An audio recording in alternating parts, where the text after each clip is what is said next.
Friends यहाँ पर ये बोल रही है कि जो मैंने कहा उसमें गलत क्या है। इस इंग्लिश में बोलेंगे what's wrong with what I said. What's wrong with what I said कह रही है कि जो मैंने कहा उसमें गलत क्या है। What's wrong with what I said. तुमने खुद बोला था इसमें समय लगेगा। You yourself said it would take time. मैंने तो सिर्फ उसे सच बताया है। All I did was tell him the truth. All I did was tell him the truth यानी मैंने तो बस इतना किया है कि उसे सच बताया। All I did was tell him the truth. मुझे नहीं पता था कि तुम्हें तुम्हारी जॉब से निकाल दिया जाएगा। कह रही है कि मुझे नहीं पता था मेरे सच बताने की वजह से तुम्हें तुम्हारी जॉब से निकाल दिया जाएगा। कह रही है कि मुझे नहीं पता था। I didn't know. I didn't know मुझे नहीं पता था तुम्हें तुम्हारी जॉब से निकाल दिया जाएगा। That you would be fired from your job. I didn't know that you would be fired from your job. मुझे नहीं पता था कि तुम्हें तुम्हारी नौकरी से निकाल दिया जाएगा। I didn't know that you would be fired from your job. अगर मुझे पता होता, तो अब देखना है कंडीशनल सेंटेंस है, थर्ड कंडीशनल। देखो कह रही है कि अगर मुझे पता होता, इसे पता नहीं था। कह रही है कि अगर पता होता तो मैं ऐसा नहीं करती। तो जब भी हम इस तरीके से सेंटेंस बोलना हो तो सबसे पहले तो हम इफ वाले पार्ट में पास्ट परफेक्ट का यूज करेंगे, जैसे कि यहाँ पर हुआ है if I had known. Had के बाद वर्ब की third form if I had known यानी अगर मुझे पता होता। फिर वुड हैव का यूज होगा। तो यहाँ पर निगेटिव में बात चल रही है तो वुडंट हैव हो जाएगा। I wouldn't have done it. कह रही है कि इफ आई हैड नोन अगर मुझे पता होता। If I had known I wouldn't have done it तो मैं ऐसा नहीं करती। कह रही है कि इफ आई हैड नोन अगर मुझे पता होता। I wouldn't have done it तो मैं ऐसा नहीं करती। यहाँ पर ये कह रही है कि मुझे 100% यकीन है कि वो झूठ बोल रही है। कह रही है कि I am 100% sure that she is lying. I am 100% sure that she is lying यानी मुझे 100% यकीन है कि वो झूठ बोल रही है।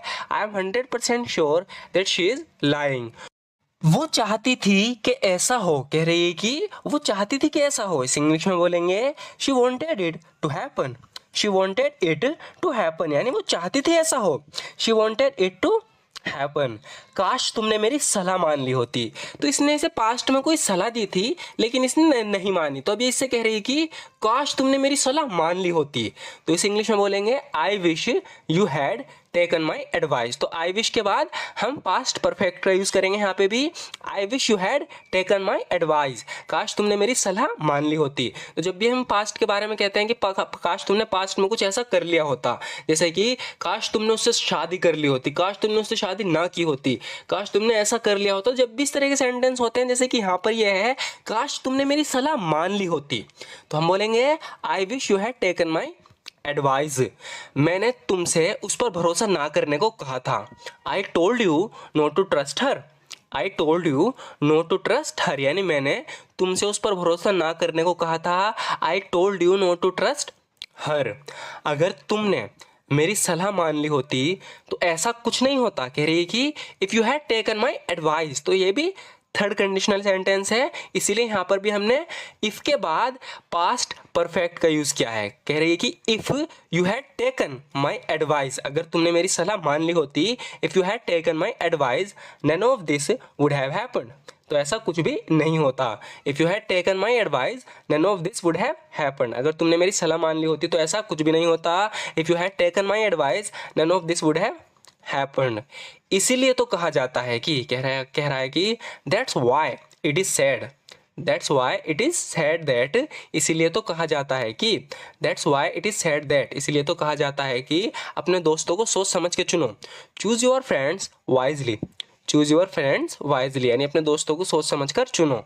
Choose your friends wisely. अगर ये आसान होता तो हर कोई ये कर लेता।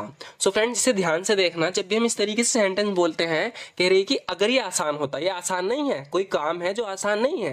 कह रही कि अगर ये आसान होता तो हर कोई कर लेता। तो इस इंग्लिश में बोलेंगे इफ इट वर इजी। वर आएगा यहाँ पे, ध्यान रखना। इफ इट वर इजी अगर ये आसान होता, एवरीवन वुड डू इट तो हर कोई इसे कर लेता।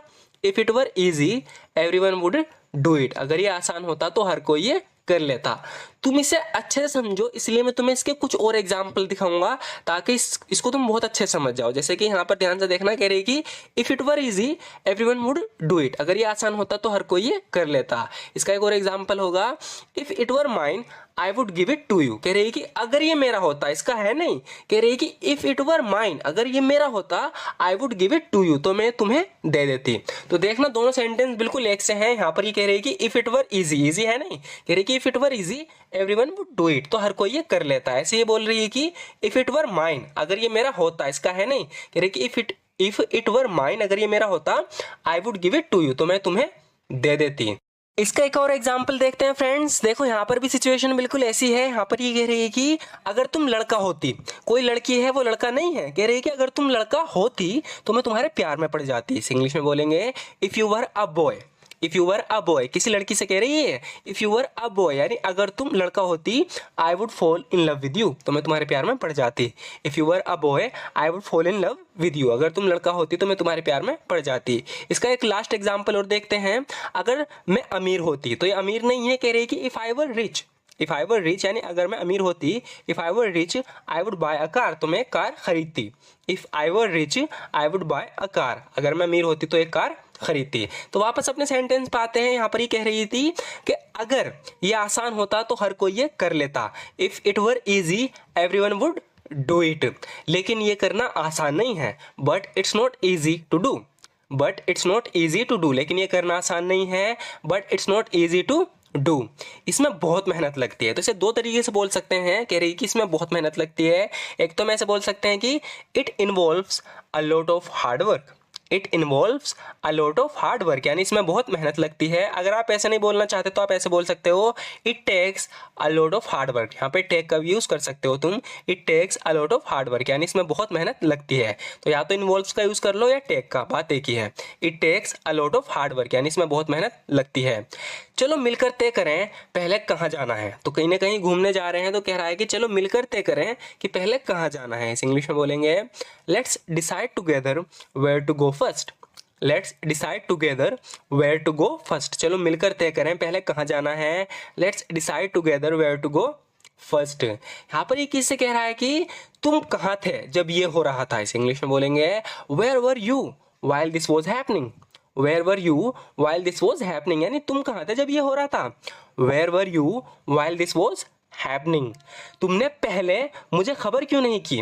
कह रहा है कि तुमने मुझे क्यों नहीं जानने दिया, मुझे खबर क्यों नहीं की। Y didn't you let me know first, Y didn't you let me know first, यानी तुमने पहले मुझे खबर क्यों नहीं की। Y didn't you let me know first. आगे होगा फ्रेंड्स, यहाँ पर ये कह रही है कि यही वजह है कि मैं उससे सबसे ज़्यादा नफरत करती हूँ। दैट्स द रीज़न, यानी कि यही वजह है, that's the reason I hate her the most, that's the reason I hate her the most, यही वजह है कि मैं उससे सबसे ज़्यादा नफरत करती हूँ। That's the reason I hate her the most. अगर तुम गरीब हो तो कोई तुम्हारी इज्जत नहीं करेगा। कह रहा है कि if you are poor, if you are poor यानी अगर तुम गरीब हो, if you are poor no one will respect you, तो कोई तुम्हारी इज्जत नहीं करेगा। If you are